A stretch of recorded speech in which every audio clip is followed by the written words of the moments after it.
नमस्कार दोस्तों, मैं कौशल बांधे राजीव गांधी शासकीय कला एवं वाणिज्य महाविद्यालय लोरमी डिस्ट्रिक्ट मुंगेली में पदस्थ हूँ। दोस्तों, आज हम छत्तीसगढ़ में रियासतों का विलीनीकरण के अंतर्गत द्वितीय भाग का अध्ययन करेंगे, शेष भाग का अध्ययन करेंगे।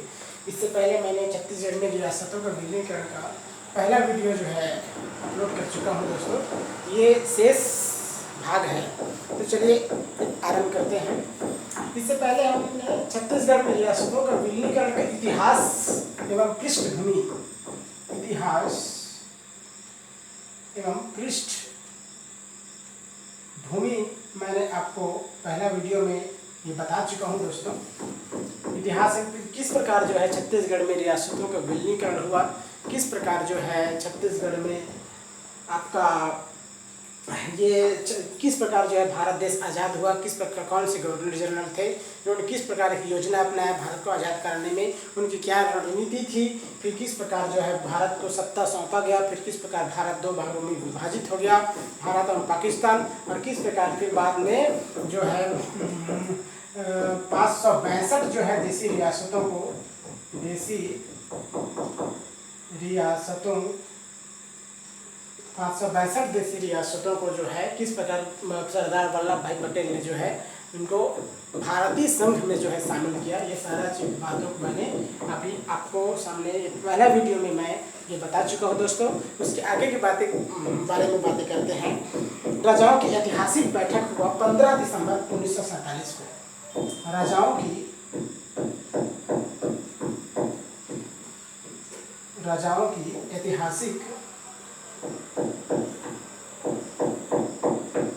ऐतिहासिक बैठक 15 दिसंबर 1947 को। 15 दिसंबर 1947 को ये टॉपिक है। दोस्तों, राजाओं की ऐतिहासिक बैठक 15 दिसंबर 1947 को हुआ।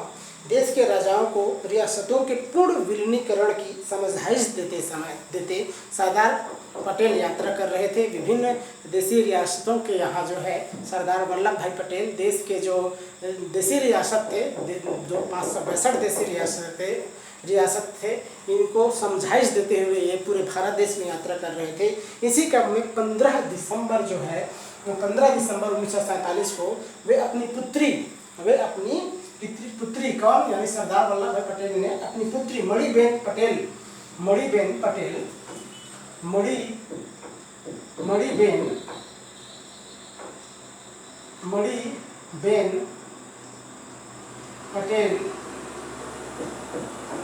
पटेल सचिव वीपी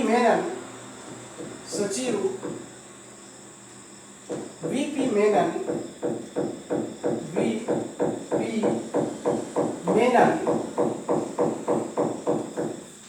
के साथ नागपुर पहुंचे। नागपुर पहुंचे। सरदार वल्लभ भाई पटेल जो है इसी यात्रा का वे अपने पुत्री मणिबेन पटेल सचिव वीपी मेनन के साथ वे नागपुर पहुंचे और शाम 4:30 बजे जो है गवर्नमेंट हाउस में छत्तीसगढ़ के राजाओं और उनके दीवानों के साथ एक ऐतिहासिक बैठक हुई।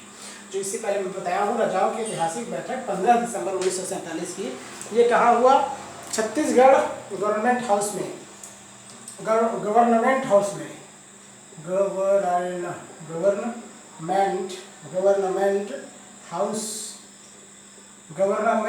में ये जो बैठक हुई 15 दिसंबर 1947 के छत्तीसगढ़ के राजाओं और उनके दीवानों के साथ। किसके साथ ये बैठक हुई? ये छत्तीसगढ़ के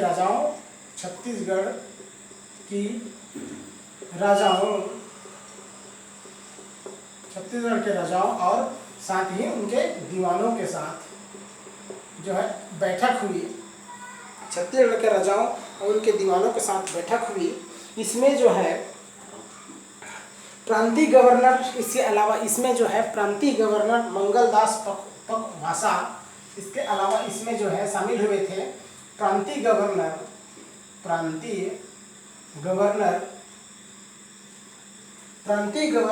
मंगलदास पखवासा,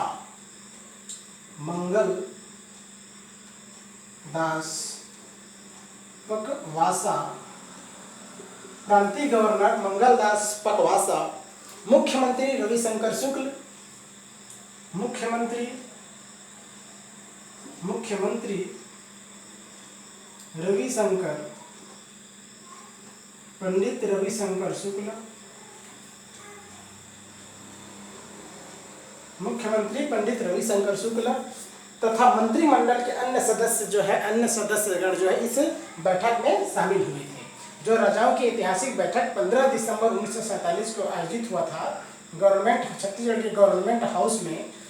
इसमें देसी छत्तीसगढ़ के राजाओं और देसी दीवानों के साथ इन्होंने ये सरदार वल्लभ भाई पटेल, उनकी पुत्री जो है मणिबेन पटेल एवं उनके सचिव वीपी मेनन ने नागपुर जो है पहुँचे और वहाँ जो है इन्होंने छत्तीसगढ़ के राजाओं और उनके दीवानों के साथ ऐतिहासिक बैठक की गवर्नमेंट हाउस में। कहाँ की है? नागपुर में दोस्तों। और इसमें जो प्रांतीय गवर्नर मंगलदास पकवासा, इसके अलावा मुख्यमंत्री पंडित रविशंकर शुक्ल और जो है इसके अलावा मंत्रिमंडल के अन्य सदस्यगण जो इस सम्मेलन में यानी इस बैठक में शामिल हुए थे। यह एक प्रकार का युगांतकारी सम्मेलन था, एक बहुत बड़ा सम्मेलन था, यह एक प्रकार का बहुत विशेष सम्मेलन था। इसका ऐतिहासिक महत्व भी रहा है। छत्तीसगढ़ के देशी रियासतों को भविष्य इसी पर आधारित था। छत्तीसगढ़ के जो देशी रियासतों के भविष्य जो है इसी पर आधारित था। 14 देशी रियासतों में से 11 के राजा उपस्थित थे इसमें। इस सम्मेलन में इस ऐतिहासिक बैठक जो 15 दिसंबर 1947 को हुआ था, इसमें छत्तीसगढ़ के जो 14 रियासत थे, छत्तीसगढ़ के 14 रियासत में से 11 रियासत के देशी राजा इसमें शामिल हुए थे। 14 रियासत में से 11 रियासत के देशी राजा जो है शामिल हुए थे। सरदार पटेल ने राजाओं व उनके प्रतिनिधियों से विलय के संदर्भ में विस्तृत जो है इन्होंने चर्चा किया। सरदार पटेल ने राजाओं के लिए निर्वाह भत्ते की घोषणा भी की। सरदार पटेल ने राजाओं के लिए उनको अगर भारतीय संघ में शामिल किया जाएगा तो उनको राजाओं के लिए निर्वहन खर्च, राजाओं के निर्वाह जो है भत्ते भी जो है नियत किया गया। उन भत्ते की भी घोषणा जो है घोषणा की गई। एक फार्मूला पेश किया गया कि जिन रियासतों की वार्षिक आय 1 लाख रुपये थी, इसमें ये जो ऐतिहासिक बैठक जो 15 दिसंबर 1947 में हुआ था, इसमें जो है एक यह निर्णय लिया गया, एक ऐतिहासिक फैसला निर्णय लिया गया कि जिन रियासतों की वार्षिक आय 1 लाख रुपये थी उनमें उन्हें 15% भत्ता दिया जाए। देखिए, भत्ता की व्यवस्था तो हमने कर दिया था, लेकिन भत्ता भी निश्चित योजना के तहत दिया गया कि जिन राजाओं की जो है वार्षिक आय 1 लाख रुपया है उनको कितना भत्ता दिया जाएगा? 15% भत्ता। 1 लाख का 15% भत्ता दिया जाएगा। और 4 लाख की आमदनी वाले को 4 लाख की आमदनी वाले को जो है 10% भत्ता दिया जाएगा। और जो है 10 लाख वाले आमदनी वाले को 10 लाख आमदनी वाले को जो है 7.5% जो है भत्ता दिया जाएगा। भत्ता जो है निर्वहन भत्ते देने जाने की घोषणा जो है सरदार पटेल के द्वारा की गई।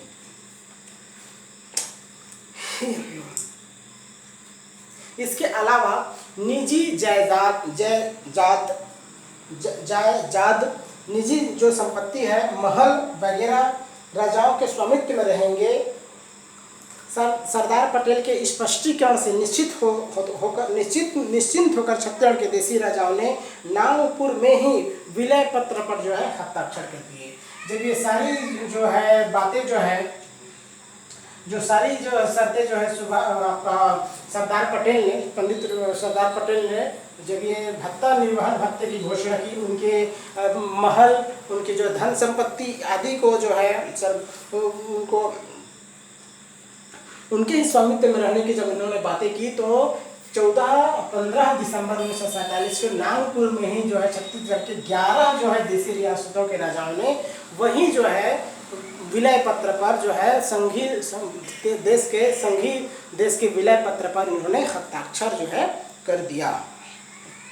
इसमें जो है रायगढ़ के ललित सिंह, कांकेर के भानु प्रताप सिंह, इसमें अगर देखें दोस्तों तो कौन कौन से इसमें तत्काल हस्ताक्षर किए थे, तो उसमें है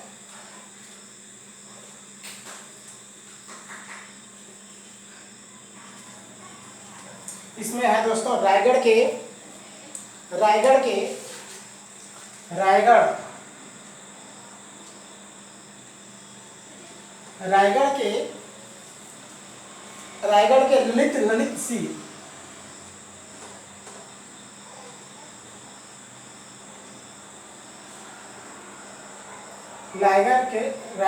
ललित सिंह, रायगढ़ के ललित सिंह, कांकेर के भानु प्रताप सिंह, कांकेर के भानु प्रताप सिंह। इसके अलावा खैरागढ़ के लाला वीरेंद्र सिंह, खैरागढ़ के लाला वीरेंद्र सिंह,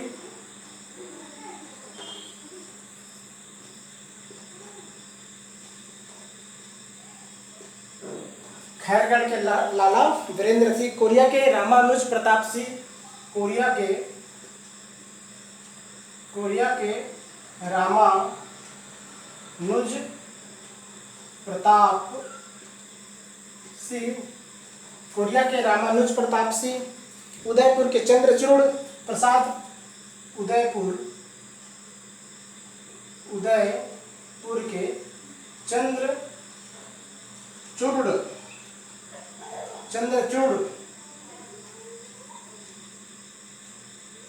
चंद्रचूड़ प्रसाद, उदयपुर के चंद्रचूड़ प्रसाद। इसके अलावा सारंगगढ़ के राजा नरेश चंद्र सिंह, सारंगगढ़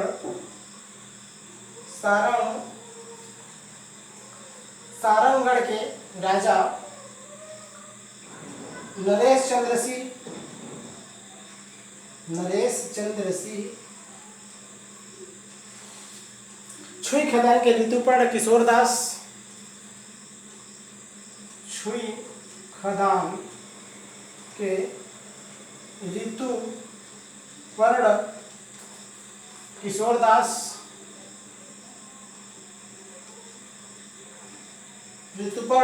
दास, कवर्धा के धर्मराज सिंह, कवर्धा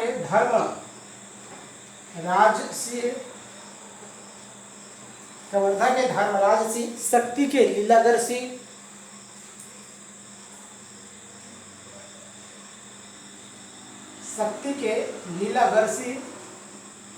लीलाधर सिंह। इसके अलावा बस्तर के प्रवीण चंद्र भंजदेव,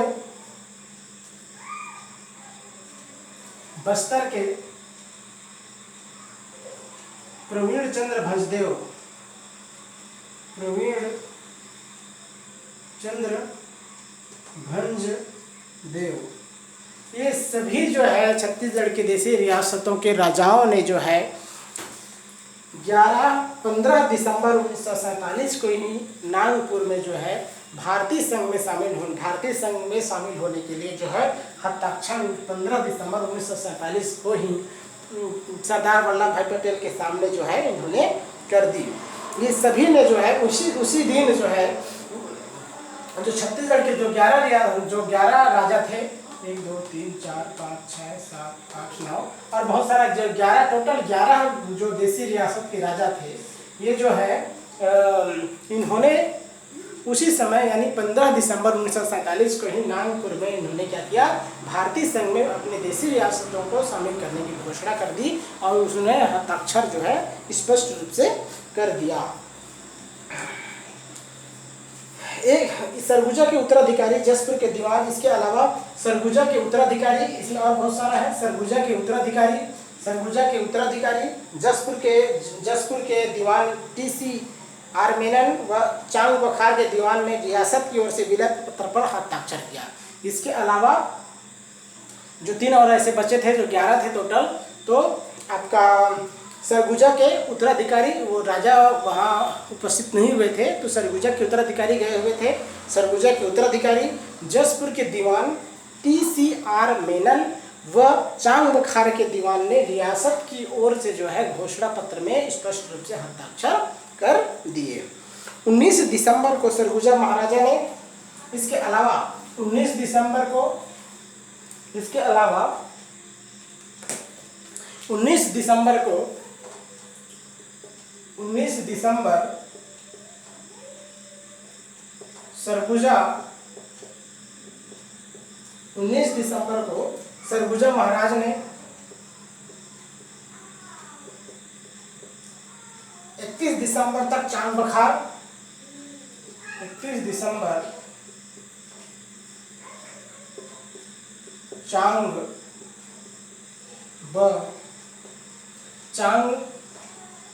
बखार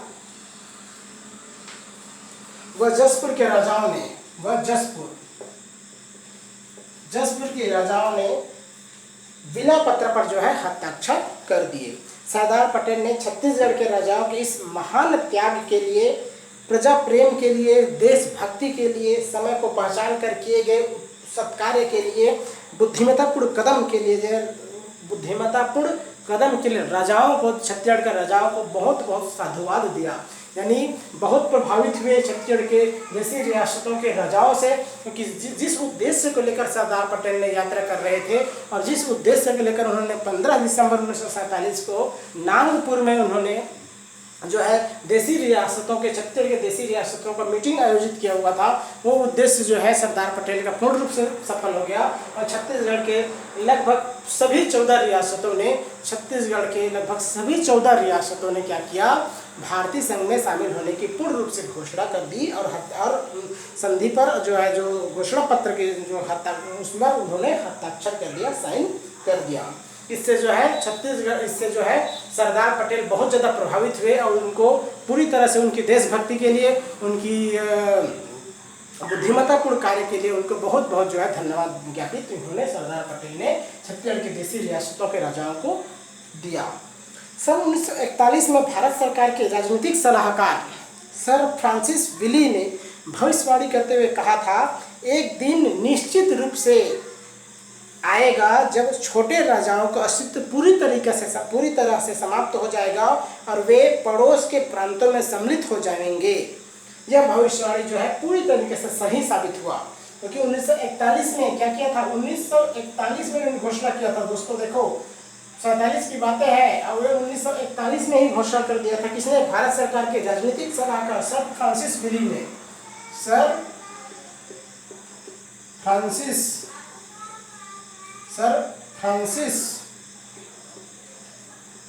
फ्रांसिस विली ने घोषणा कर दिया था कि एक दिन निश्चित रूप से आएगा जब छोटे राज्यों का अस्तित्व जो है पूरी तरीके से मिट जाएगा, पूरी तरीके से समाप्त हो जाएगा और वे पड़ोस के प्रांतों में सम्मिलित हो जाएंगे। यह भविष्यवाणी जो है सरदार पटेल के द्वारा पूर्ण रूप से जो है सही साबित किया गया। 1 जनवरी 1948 को एक नोटिफिकेशन के द्वारा 1 जनवरी 1948 को 1 जनवरी 1948 को एक नोटिफिकेशन के द्वारा छत्तीसगढ़ के 14 रियासतों को सीपी मध्य प्रांत में सम्मिलित कर दिया गया।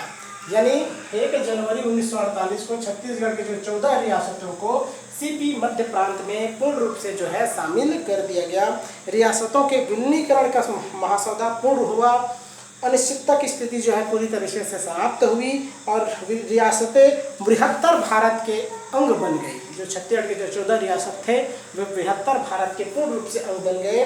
रियासत के नागरिकों का, प्रजा का भविष्य भारत के भविष्य के साथ जुड़ गया। यह एक प्रकार से एक चमत्कारिक परिवर्तन आया जिसका दूरगामी परिणाम जो है निकलने वाले थे। छत्तीसगढ़ की रियासतों का विलीनीकरण एक बहुत बड़ी समस्या का निदान था, मगर इस विलय को अमली जामा पहनाने के मार्ग में जो कठिनाइयाँ थी वे भी कम न थी। यानी दोस्तों छत्तीसगढ़ की जो रियासत थी उनका विलीनीकरण में भी एक बहुत बड़ी समस्या थी, लेकिन इस सारी समस्या को झेलते हुए, सारी समस्या का सामना करते हुए इसको इन समस्याओं को समस्याओं को झेलते हुए, इस समस्याओं को बर्दाश्त करते हुए जो है छत्तीसगढ़ की रियासतों का पूर्ण रूप से भारतीय संघ में शामिल किया गया, अमली जामा पहनाया गया और ये सारी कठिनाइयों को दूर भी किया गया और सरल धीरे धीरे जो है इस सारी कठिनाइयों पर विजय प्राप्त की गई और छत्तीसगढ़ के राजाओं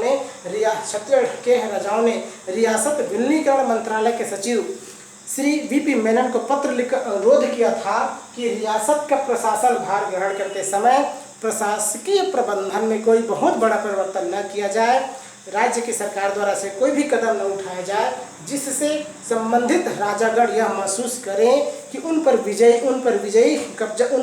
विजयी कब्जा कर रहे हैं। यानी यहाँ के देसी राजाओं ने उस समय के रियासत विलीनीकरण के मंत्रालय के सचिव वीपी मेनन को उन्होंने क्या किया था, छत्तीसगढ़ के रियासतों के राजाओं ने पत्र लिखा था कि उस पर ऐसा कोई भी कार्य न किया जाए, उनके देशी रियासतों पर ऐसा कोई भी कार्य न किया जाए जिससे वे अपने आप को अपमानित महसूस करें, राजा को यहाँ अपनी रियासत की प्रजा जो है उनको परेशानी का सामना हो और उनको ऐसा महसूस न हो कि उन पर जो है विजय होकर जो है हम पराजित होकर, यानी उन पर जो है केंद्रीय सरकार विजय होकर हम पर शासन चला रहे हैं। मार्च पास्ट सलामी इत्यादि को छोड़कर केवल औपचारिक रूप से प्रशासन का कार्य रियासतों से संबंधित राज्य सरकारों को हस्तांतरित किया जाए। इस पत्र पर कार्रवाई हुई। 1 जनवरी 1948 को जब जिला अधिकारियों एवं अनुभागीय अधिकारियों ने रियासत का प्रशासन अपने हाथों में लिया, तब शासकीय भवन में राष्ट्रीय ध्वज जो है फहराए गए। कब ये छत्तीसगढ़ की रियासतों को विलीनीकरण जब 1 जनवरी 1948 को छत्तीसगढ़ का पूर्ण रूप से विलय किया गया और यहाँ के जिला अधिकारियों एवं अनुभागीय अधिकारियों ने रियासत का प्रशासन अपने हाथों में ले लिया और राष्ट्रीय भवनों में जो है राष्ट्रीय ध्वज जो है फहराए गए। राजाओं के महलों में उनका अपना स्टेट कलर झंडा फहराता रहा। ध्यान दीजिएगा दोस्तों, ये तो पूरा छत्तीसगढ़ में जो है पूरा जितनी भी छत्तीसगढ़ की रियासतों में राष्ट्रीय ध्वज तो फहराया गया, लेकिन राजाओं के जो महल में, राजाओं के जो गढ़ में उनका जो स्टेट के जो कलर होता था वो झंडा जो है लहराया फहराता रहा। शांतिपूर्ण तरीके से सत्ता व शासन का हस्तांतरण हो गया। ठीक है दोस्तों, शांतिपूर्ण तरीके से सत्ता व शासन का हस्तांतरण हो गया। प्रशासनिक रूप से रियासत मध्य प्रांत के भाग बन गए, यानी छत्तीसगढ़ की जितनी भी रियासत है वो प्रशासनिक रूप से क्या गया, सीपी आपका मध्य प्रांत के भाग बन गए। छत्तीसगढ़ के रियासतों की प्रजा अब मध्य प्रांत के भाग बन गए। जितनी भी छत्तीसगढ़ के रियासतों के जितने भी प्रजा थे अब वे क्या बन गए, मध्य प्रांत के भाग बन गए। छत्तीसगढ़ के रियासतों की प्रजा अब मध्य प्रांत के नागरिक बने और उनमें राजनीतिक, सामाजिक, आर्थिक क्षेत्र में वही अधिकार उनको प्रदान किए गए जो मध्य प्रांत के नागरिकों को प्रदान किया गया था। इसके अलावा जो बेगार प्रथा थी छत्तीसगढ़ में, जैसे कि मैं दोस्तों की मैं बहुत सारा वीडियो में मैं आपको स्टडी करवाया हूँ कि किस प्रकार जो है छत्तीसगढ़ में किसानों का विद्रोह हुआ, किस प्रकार छत्तीसगढ़ में मजदूरों का विद्रोह हुआ। तो ये विद्रोह जो होते थे छत्तीसगढ़ में, ये तो सामंतों के द्वारा किसानों का शोषण किया जाता था या सामंतों के द्वारा मजदूरों का शोषण किया जाता था, मजदूरों और किसानों पर अत्याचार किया जाता था उच्च वर्गों के द्वारा। इनकी वजह से जो है मजदूर और किसान जो है समय पर जो है क्या करते थे, ये विद्रोह करते थे। अपनी असंतोष को अभिव्यक्त करने के लिए आंदोलन करते थे, विद्रोह करते थे, हिंसा की रास्ता अपनाते थे।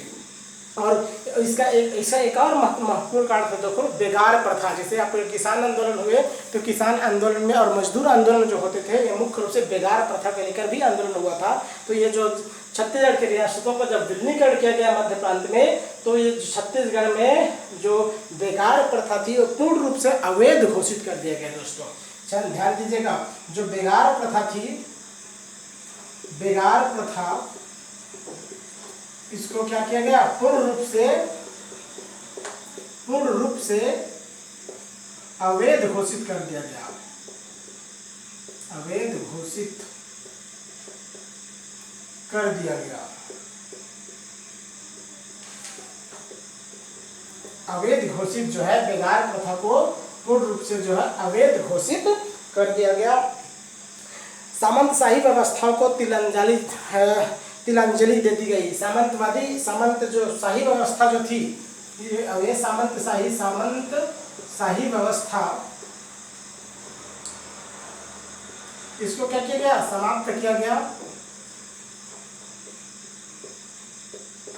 इसको समाप्त किया गया सामंतशाही व्यवस्था को। ये सामंतशाही व्यवस्था भी कहीं न कहीं किसानों व मजदूरों के अहितकर सिद्ध होता था। ये सामंतशाही व्यवस्था जो है किसानों और मजदूरों के लिए, मजदूरों के हितों के प्रतिकूल था। ये जो सामंतशाही व्यवस्था जो है मजदूरों को पर अत्याचार करने का एक साधन, एक व्यवस्था थी, एक साधन था। तो इसको भी तिलांजलि दे दी गई, समाप्त कर दिया गया। इसके अलावा रियासत के कर्मचारी, अधिकारी व शासकीय सेवा में स्थान प्राप्त किए गए। जितने भी रियासत के जो कर्मचारी थे, जो अधिकारी थे, उनको शासकीय सेवा में फिर से पुनः जो है उनको रख लिया गया, उनको वहीं पद जो है प्रदान कर दिया गया, वहीं स्थान उनको दिया गया। इसके अलावा छत्तीसगढ़ के रियासतों के विलीनीकरण के पश्चात नया प्रशासनिक स्वरूप प्रदान किया गया। छत्तीसगढ़ के रियासतों के विलीनीकरण के पश्चात एक नया प्रशासनिक स्वरूप प्रदान किया गया। 14 रियासतों को विभिन्न जिलों में समाहित किया गया। ध्यान दीजिएगा दोस्तों, जब छत्तीसगढ़ में रियासतों का जब विलीनीकरण किया गया तो उनको 14 जो रियासत थे उनको 14 जिलों में क्या किया गया, समाहित किया गया। जो अब 14 रियासत पहले जो थे, 14 रियासत थे, अब क्या बन गया, 14 जिले बन गए। 14 जिले बन गए। बस्तर और कांकेर रियासत को मिलाकर बस्तर जिला गठित किया गया। ध्यान दीजिएगा दोस्तों, बस्तर और कांकेर जिले को मिलाकर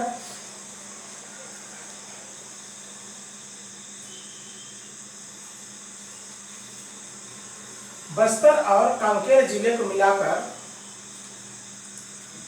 बस्तर और कांकेर जिला को मिलाकर जो है बस्तर और कांकेर जिले को मिलाकर बस्तर जिला गठित किया गया। बस्तर जिला जो है गठित किया गया। सारंगगढ़, रायगढ़, धर्मजयगढ़, जसपुर को मिलाकर रायगढ़ जिले का गठन किया गया। सारंगगढ़, रायगढ़, धर्मजयगढ़, सारंगगढ़, रायगढ़, धर्मजयगढ़, यानी धर्मजयगढ़ को ही दोस्तों उदयपुर कहते हैं, उदयपुर। इसके अलावा जो है जसपुर, इन सबको मिलाकर के दोस्तों रायगढ़ जिले का गठन किया गया। रायगढ़ जिला का गठन किया गया। रायगढ़ जिले का गठन किया गया। चांग बखार और कोरिया रियासत को मिलाकर सरगुजा जिला बनाया गया। चांग बखार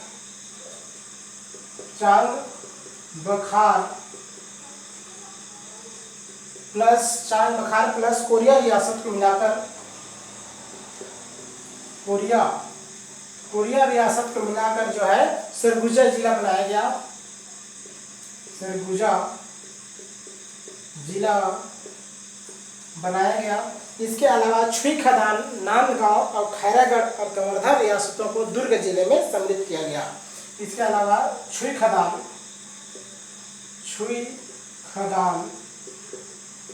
प्लस नांदगांव,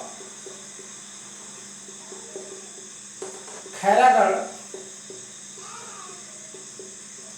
प्लस कवर्धा रियासत को, इन सबको मिलाकर के किस जिला बनाया गया, दुर्ग जिले बनाया गया। दुर्ग जिला। इस प्रकार जो है अनेक जिला जो है छत्तीसगढ़ की रियासतों को मिलाकर के अनेक जिला जो है बनाए गए। प्रांतीय धारा सभाओं में रियासतों के कार्यकर्ताओं व कुछ राजाओं को स्थान मिला। जो प्रांतीय धारा सभा थे, जो मध्य प्रांत थे, उसमें जो है छत्तीसगढ़ के कुछ रियासतों के कार्यकर्ताओं को व राजाओं को जो है स्थान मिला। इन मुख्य रूप से थे किशोरी मोहन त्रिपाठी। इनमें मुख्य रूप से थे किशोरी मोहन त्रिपाठी, किशोरी मोहन त्रिपाठी, किशोरी मोहन त्रिपाठी, राम प्रसाद पोटाई, राम प्रसाद पोटाई। इसके अलावा थे रतनलाल मालवी, रतनलाल मालवी,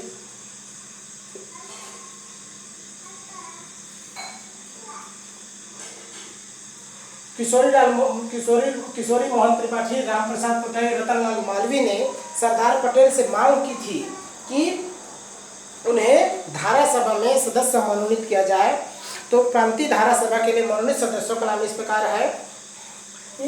जो किशोरी मोहन त्रिपाठी, राम प्रसाद पोटाई और रतनलाल मालवी ने सरदार पटेल से मांग किया कि प्रांतीय जो है धारा सभा में छत्तीसगढ़ के रियासतों व राजाओं को भी जो है प्राथमिकता दी जाए, उनको उसमें शामिल किया जाए। तो सरदार पटेल ने इनकी मांगों को स्वीकार किया और प्रांतीय धारा सभा के लिए मनोनीत सदस्यों में इनको भी शामिल, इन छत्तीसगढ़ के रियासतों के कर्मचारियों, अधिकारियों व जो है राजाओं को भी जो है शामिल किया गया। इनमें मुख्य रूप से थे वी.एल. गुप्त, वी.एल.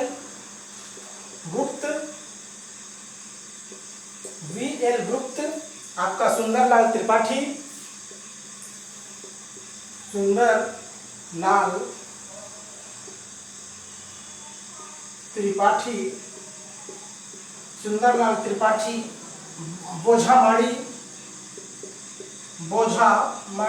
बोड़ा माझी,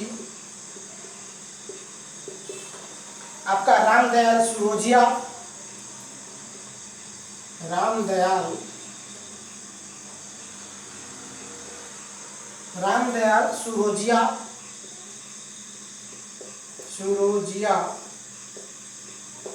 इसके अलावा महाराजा रामानुज शरण,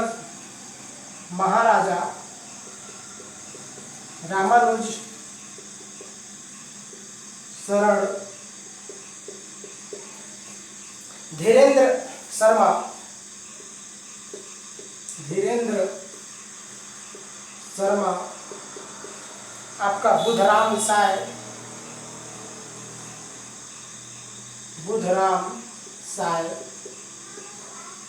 काशी प्रसाद मिश्रा,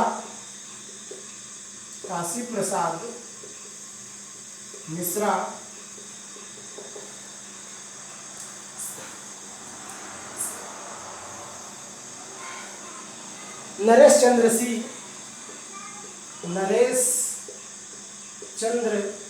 सिंह। इसके अलावा जो है अमृतलाल महोबिया,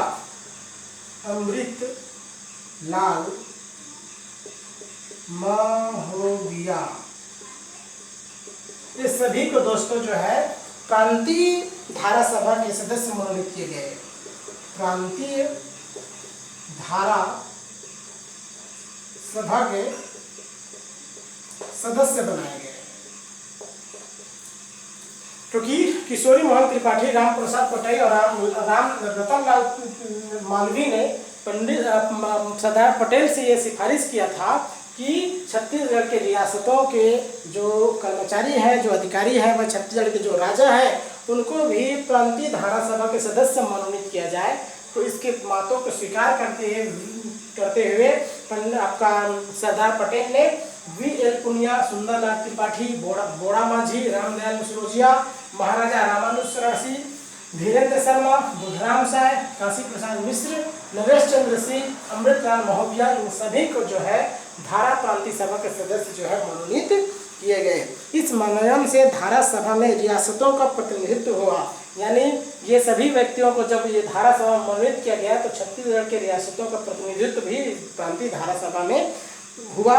रियासतों के विलीनीकरण से उत्पन्न समस्याओं का निदान जो है धीरे धीरे किया गया।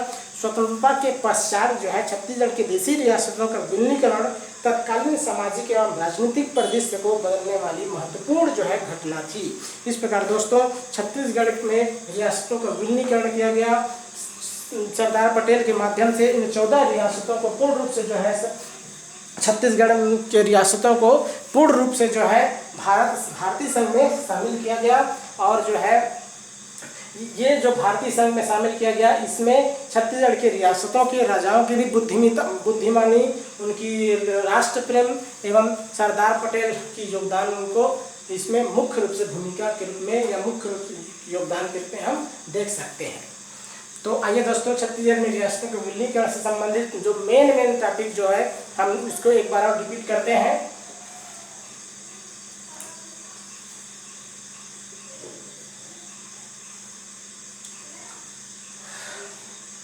छत्तीसगढ़ में कितना रियासत था दोस्तों? 14 रियासत था। 1947 के समय कितना रियासत था? 14 रियासत था। और भारत देश में कितना रियासत था? 562 रियासत। ठीक है। और रियासतों का विलीनीकरण करने का जो प्रमुख दायित्व किनको दिया गया था? सरदार वल्लभ भाई पटेल को दिया गया था। किसको दिया गया था? सरदार वल्लभ भाई पटेल को। और 25 जुलाई 1947 के भारतीय राजाओं की बैठक दिल्ली में हुई और यहीं 25 जुलाई 1947 को ही नरेंद्र मंडल की बैठक, अंतिम बैठक हुई। और इसी बैठक में जो है छत्तीसगढ़ के रियासतों के विलीनीकरण से संबंधित जो है चर्चा जो है किया गया। और 1 अगस्त 1947 को, ये बहुत महत्वपूर्ण डेट है दोस्तों, 1 अगस्त 1947 को 1 अगस्त 1947 को अनुबंध पत्र पर छत्तीसगढ़ के देसी राजाओं अनुबंध पत्र जो है छत्तीसगढ़ के देसी राजाओं को भेजा गया, जिसमें जो है बहुत सारे देसी राजाओं ने और उसके बाद जो है इस पर हस्ताक्षर किए, अनुबंध किए। छत्तीसगढ़ के देसी रियासतों ने जो है भारतीय संघ में शामिल हो गए। इसके अलावा जो शामिल नहीं हुए थे वे 15 अगस्त से पूर्व छत्तीसगढ़ की जितनी भी और बचे हुए देसी रियासत के राजाओं थे, उन्होंने अपनी रियासत को भारतीय संघ में जो है पूर्ण रूप से शामिल कर लिए और जो है अनुबंध पत्र पर हस्ताक्षर कर लिए। इसके अलावा राजाओं की जो ऐतिहासिक बैठक हुआ था दोस्तों, ये भी बहुत महत्वपूर्ण डेट है। राजाओं की ऐतिहासिक बैठक, राजाओं की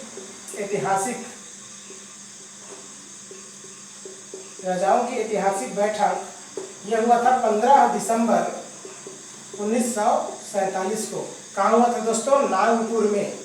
नागपुर में। और इसमें कौन कौन शामिल थे? बहुत सारे लोग शामिल थे। इसमें पंडित आपका सरदार पटेल थे, उनकी जो पुत्री थी मणिबेन पटेल। इसके अलावा उनके सचिव थे वीपी मेनन। ये सभी लोग जो है नागपुर पहुंचे थे और यहीं जो है 15 दिसंबर 1947 को ही छत्तीसगढ़ के देसी राजाओं के साथ इन्होंने मीटिंग आयोजित किया। और इसमें भाग लेने वाले और बहुत सारे व्यक्ति थे। इसमें प्रांतीय गवर्नर जो थे मंगलदास, इसमें मुख्यमंत्री थे जो तत्कालीन मुख्यमंत्री थे मध्य प्रांत के पंडित रविशंकर शुक्ल। इसके अलावा मंत्रिमंडल के अन्य सदस्यगण भी इसमें इस छत्तीसगढ़ की ऐतिहासिक बैठक में 15 दिसंबर 1947 में जो है नागपुर में जो हुआ था, इसमें जो है शामिल हुए थे। अब यह एक ऐतिहासिक बैठक था। इसमें जो है जो निर्णय लिया गया वह छत्तीसगढ़ के रियासतों के लिए और भारतीय संघ के लिए बहुत महत्वपूर्ण था। अब इसी रियासत में, इसी मीटिंग में जो है छत्तीसगढ़ के 11 राजाओं ने, इसी मीटिंग में छत्तीसगढ़ के 11 राजाओं ने भारतीय संघ में छत्तीसगढ़ के रियासतों को सम्मिलित कर दिया। और बाकी जो तीन जो राजा थे उन्होंने भी 15 अगस्त से पहले जो है भारतीय संघ में जो है शामिल हो गया। इसके अलावा 1 जनवरी 1948 को छत्तीसगढ़ के 14 रियासतें जो है सीपी मध्य प्रांत में सम्मिलित कर दी गई। एक डेट बहुत महत्वपूर्ण है दोस्तों, 1 जनवरी 1948 को जो है छत्तीसगढ़ के 14 रियासत है, 14 रियासत, छत्तीसगढ़ के जो 14 रियासत है, इनको जो है छत्तीसगढ़ की 14 रियासत को जो है किसमें शामिल कर दिया गया? सीपी मध्य प्रांत में, सीपी मध्य प्रांत में जो है शामिल कर दिया गया। कब किया गया? 1 जनवरी 1948 को छत्तीसगढ़ के जो 14 रियासत को सीपी मध्य प्रांत में शामिल कर दिया गया। और जब ये विलीनीकरण जब इनको किया गया तो जिससे एक नया प्रशासनिक व्यवस्था जो है लागू किया गया और जो है बस्तर और कांकेर को मिलाकर, जिसमें अभी मैं आपको बताया हूँ दोस्तों, बस्तर और कांकेर को मिलाकर बस्तर जिला बनाया गया। सारंगगढ़, रायगढ़, धर्मजयगढ़ और जसपुर को मिलाकर जो है रायगढ़ जिला बनाया गया। इसके अलावा छुई खदान, नांदगांव, खैरागढ़ और कवर्धा रियासतों को मिलाकर जो है दुर्ग जिला जो है बनाया गया। इसके बाद जो है प्रांतीय धारा सभाओं का गठन हुआ। इसमें किशोरी मोहन त्रिपाठी, राम प्रसाद पोटई, रतन लाल मालवी, सरदार पटेल से जो है प्रांतीय सभा के गठन की मांग की और इस मांग करने और जो है इनकी मांगों को स्वीकार करते हुए सरदार पटेल ने जो है प्रांतीय धारा सभा में छत्तीसगढ़ के अधिकारियों व कर्मचारियों व छत्तीसगढ़ के राजाओं को भी जो है प्रांतीय धारा सभा में जो है शामिल किया गया। इस प्रकार दोस्तों छत्तीसगढ़ में रियासतों के विलीनीकरण का ये आपका विलीनीकरण किया गया। इससे क्या हुआ, छत्तीसगढ़ में राजाओं, इस छत्तीसगढ़ के विलीनीकरण में छत्तीसगढ़ के राजाओं की भी बुद्धिमत्ता को हम श्रेय दे सकते हैं और इसके अलावा जो है लौह पुरुष सरदार वल्लभ भाई पटेल के योगदान को भी इसमें भुलाया नहीं जा सकता। इस प्रकार छत्तीसगढ़ में रियासतों का विलीनीकरण पूर्ण रूप से किया गया। छत्तीसगढ़ कोई भी ऐसे देशी राजा नहीं थे जिन्होंने भारतीय संघ में शामिल होने से मना किया। उन्होंने हर से ही किसी न किसी प्रकार से जो है भारतीय संघ में राष्ट्र प्रेम की भावना से या किसी भी तरीक़े से वे भारतीय संघ में पूर्ण रूप से शामिल होकर जो है अपनी राष्ट्र प्रेम की भावना को उन्होंने स्पष्ट रूप से उजागर किया। इस प्रकार दोस्तों ये जो छत्तीसगढ़ में रियासतों के विलीनीकरण से संबंधित वीडियो कंप्लीट हुआ। ये दो मैंने वीडियो बनाया है, इसको आप दोनों वीडियो को आप देखेंगे तो पूर्ण रूप से आपको ये छत्तीसगढ़ में रियासतों के विलीनीकरण से संबंधित आपका ये टॉपिक पूर्ण रूप से कंप्लीट हो जाएगा। मैंने इसमें कुछ ऑब्जेक्टिव क्वेश्चन भी बीच में आपको डिस्कस किया है। ये आपके एग्जाम की दृष्टि से बहुत ही महत्वपूर्ण एवं कारगर साबित होगा। धन्यवाद दोस्तों।